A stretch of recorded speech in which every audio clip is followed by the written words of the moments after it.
5ാം ക്ലാസ്സിലെ അടിസ്ഥാന ശാസ്ത്രത്തിൻ്റെ 2ാമത്തെ പാർട്ട് വീഡിയോയിലോട്ട് എല്ലാ കൂട്ടുകാർക്കും സ്വാഗതം. ചാപ്റ്റർ 5 ഊർജത്തിൻ്റെ ഉറവകൾ.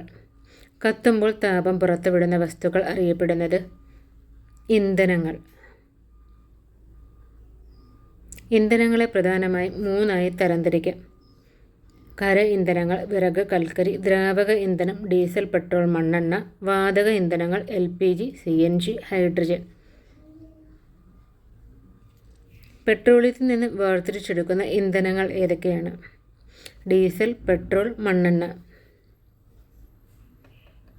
വിമാനത്തിൽ ഉപയോഗിക്കുന്ന ഇന്ധനം ഏതാണ്? Aviation fuel. ഇന്ധനങ്ങളിൽ നിന്നും ഊർജം പുറത്തുവരാൻ കാരണം ജ്വലനം. കത്താൻ സഹായിക്കുന്ന വാതകം ഏതാണ്? ഓക്സിജൻ. ഇന്ധനങ്ങൾ വായുവിലെ ഏത് വാതകവുമായി പ്രവർത്തിച്ചാണ് ഊർജം പുറത്തുവിടുന്നത്? ഓക്സിജൻ.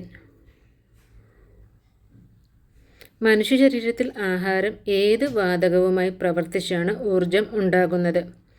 ഓക്സിജൻ. പെട്രോളിയത്തിൽ നിന്ന് ഡീസൽ, പെട്രോൾ തുടങ്ങിയവ വേർതിരിക്കുന്ന കേന്ദ്രം അറിയപ്പെടുന്നത് പെട്രോളിയം റിഫൈനറി. ഇന്ധനങ്ങൾ ഉപയോഗിച്ച ശേഷം പുനഃസ്ഥാപിക്കാൻ കഴിയാത്ത ഊർജ്ജ സ്രോതസ്സുകളാണ് പാരമ്പര്യ ഊർജ്ജ സ്രോതസ്സുകൾ എന്നറിയപ്പെടുന്നത്. കോടിക്കണക്കിന് വർഷങ്ങൾക്ക് മുമ്പ് പ്രകൃതി പ്രതിഭാസങ്ങൾ മൂലം മണ്ണിനടിയിൽ വളരെ ആഴത്തിൽ അകപ്പെട്ടുപോയ ജൈവ അവശിഷ്ടങ്ങളിൽ നിന്നും ഉണ്ടാകുന്ന ഉൽപ്പന്നം പെട്രോളിയം. വർഷങ്ങൾക്ക് മുമ്പ് പ്രകൃതി പ്രതിഭാസങ്ങൾ മൂലം മണ്ണിനടിയിൽ വളരെ ആഴത്തിൽ അകപ്പെട്ടുപോയ സസ്യ അവശിഷ്ടങ്ങളിൽ നിന്നും ഉണ്ടാകുന്ന ഉൽപ്പന്നം കൽക്കരി. പെട്രോളിയം, കൽക്കരി എന്നിവ ഏത് ഇന്ധന വിഭാഗത്തിൽ പെടുന്നവയാണ്? ഫോസിൽ ഇന്ധനങ്ങൾ. പെട്രോളിയത്തിൻ്റെ ഉപയോഗങ്ങൾ എന്തൊക്കെയാണ്? പെട്രോൾ, ഡീസൽ, മണ്ണെണ്ണ, ടാർ, LPG എന്നിവ ഉൽപ്പാദിപ്പിക്കുന്നു. കീടനാശിനികൾ, പ്ലാസ്റ്റിക്, ഔഷധങ്ങൾ എന്നിവയുടെ നിർമ്മാണത്തിന് ഉപയോഗിക്കുന്നു. എത്ര ഉപയോഗിച്ചാലും തീർന്നു പോകാത്ത ഊർജ്ജ സ്രോതസ്സുകളാണ് പാരമ്പര്യേതര ഊർജ്ജ സ്രോതസ്സുകൾ. ഉദാഹരണം സൗരോർജം, കാറ്റ്, തിരമാല. സൗരോർജത്തെ വൈദ്യുതോർജ്ജമാക്കി മാറ്റുന്ന സംവിധാനമാണ് സോളാർ സെൽ. ഇവയുടെ നിരകളാണ് സൗരോർജ പാനലുകൾ. സിലിക്കൺ കൊണ്ട് നിർമ്മിച്ച ദീർഘചതുരാകൃതിയുള്ള പാളികളാണ് സൗരോർജ പാനലുകൾ.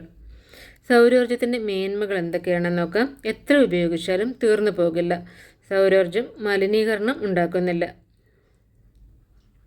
സൗരോർജം ഉപയോഗിച്ച് പ്രവർത്തിക്കുന്ന ഉപകരണങ്ങൾ വിളക്കുകൾ, കുക്കറുകൾ, വാട്ടർ ഹീറ്ററുകൾ, കാൽക്കുലേറ്ററുകൾ. വലിയ കാറ്റാടി യന്ത്രങ്ങൾ ചലിപ്പിക്കുന്നതിലൂടെയാണ് കാറ്റിൽ നിന്ന് ഊർജ്ജം ഉൽപ്പാദിപ്പിക്കുന്നത്. ദേശീയ ഊർജ്ജ സംരക്ഷണ ദിനമായി ആചരിക്കുന്നത് ഡിസംബർ 14-നാണ്. ഫിലമെൻ്റ് ബൾബ് പ്രവർത്തിക്കുന്നതിലും കുറച്ച് വൈദ്യുതി ഉപയോഗിച്ചുകൊണ്ട് അതേ വെളിച്ചം തരുന്ന ബൾബുകൾ ഏതാണ്? CFL. Chlorofluoro lamp.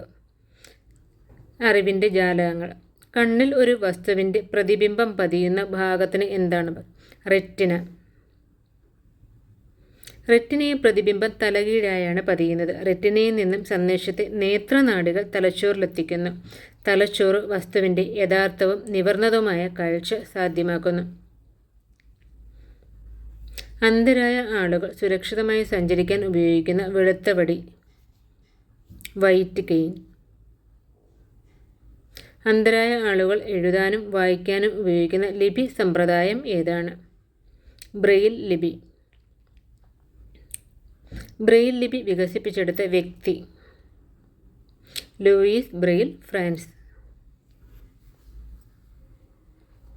കാഴ്ചശക്തി ഇല്ലാത്തവർക്കായി പശയിൽ മുക്കിയ നൂലും മണലും ഉപയോഗിച്ച് സ്പർശിക്കാവുന്ന രീതിയിൽ നിർമ്മിക്കുന്ന ഭൂപടങ്ങൾ എംബോസ്ഡ് മാപ്പ്.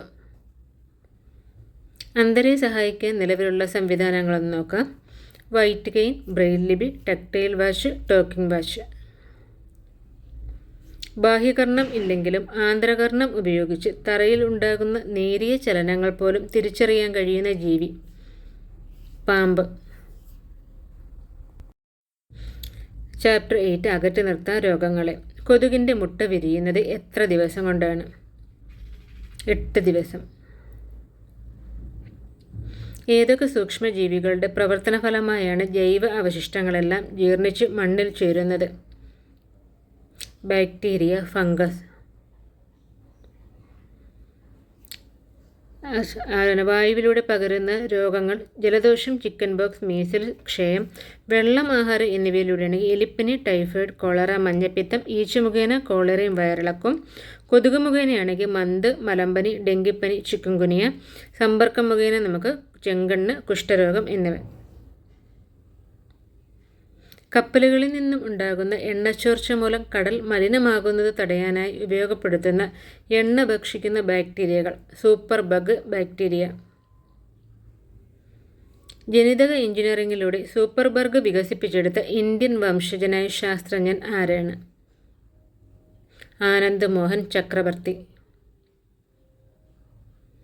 ചാപ്റ്റർ 9 ബഹിരാകാശം വിസ്മയങ്ങളുടെ ലോകം. ഭൂമിയുടെ ഗോളാകൃതി നേരിൽ കാണാൻ ആദ്യമായി അവസരം ലഭിച്ച വ്യക്തി ആരാണ്? Yuri Gagarin.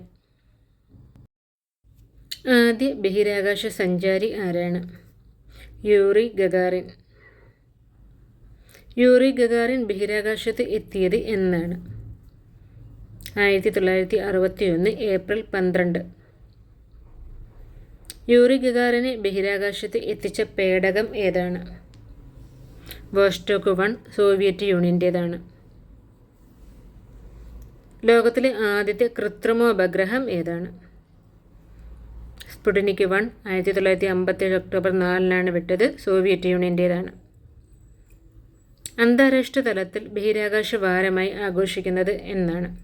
ഒക്ടോബർ 4 മുതൽ ഒക്ടോബർ 10 വരെ. ഏത് ഉടമ്പടിയുടെ ഓർമ്മയ്ക്കായാണ് ബഹിരാകാശ വാരാചരണം നടക്കുന്നത്? അന്താരാഷ്ട്ര ബഹിരാകാശ സമാധാന ഉടമ്പടി 1957 ഒക്ടോബർ 10 വന്നത്.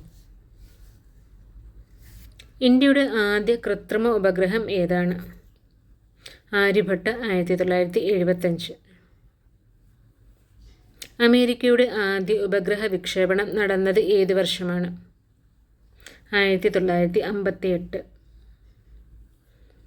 ആദ്യമായി ബഹിരാകാശത്ത് എത്തിയ ജീവി ഏതാണ്? ലൈക്ക എന്ന നായ. ബഹിരാകാശ യാത്ര നടത്തിയ ആദ്യത്തെ ഇന്ത്യക്കാരൻ ആരാണ്? രാകേഷ് ശർമ്മ 1984. മനുഷ്യനാദ്യമായി ചന്ദ്രനിൽ ഇറങ്ങിയത് എന്നാണ്? 1969 ജൂലൈ 21. അന്താരാഷ്ട്ര ചാന്ദ്രദിനമായി ആചരിക്കുന്നത് എന്നാണ്? ജൂലൈ 21.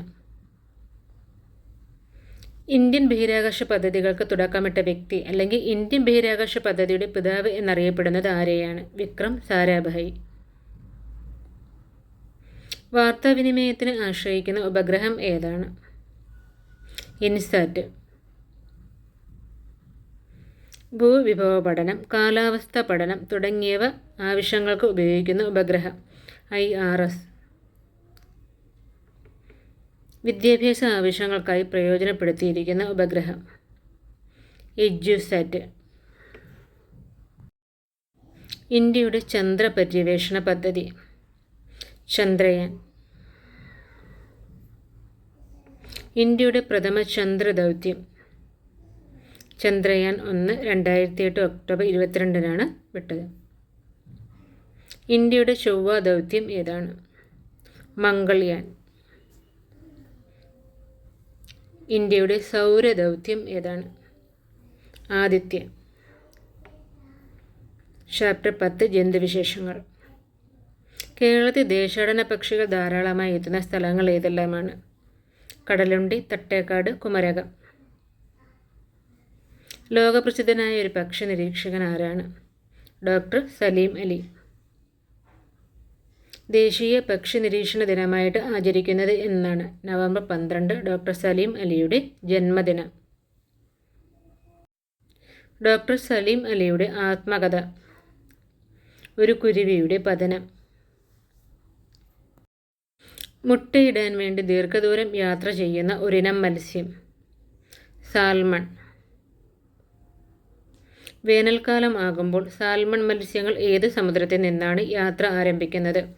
പസഫിക് സമുദ്രം. കേരളത്തിൽ വനം വകുപ്പിന് കീഴിൽ മലപ്പുറം ജില്ലയിലെ വള്ളിക്കുന്നിൽ ഏത് കടൽ തീരത്താണ് കടലാമകളെ സംരക്ഷിച്ചു വരുന്നത്? മുതിയം കടൽ തീരം. സഞ്ചിമൃഗം എന്നറിയപ്പെടുന്ന കങ്കാരുകൾ കാണപ്പെടുന്ന രാജ്യം ഏതാണ്? ഓസ്ട്രേലിയ. കടലിലെ മഴക്കാടുകൾ എന്ന് വിശേഷിപ്പിക്കപ്പെടുന്നത് എന്തിനെയാണ്? പവിഴപ്പുറ്റുകൾ. ഇന്ത്യയിൽ പവിഴപ്പുറ്റുകൾ ധാരാളമായി കാണപ്പെടുന്ന പ്രദേശം ഏതാണ്? ലക്ഷദ്വീപ്. കൂട്ടുകാർക്കുള്ള ചോദ്യമാണ് അടുത്തത്.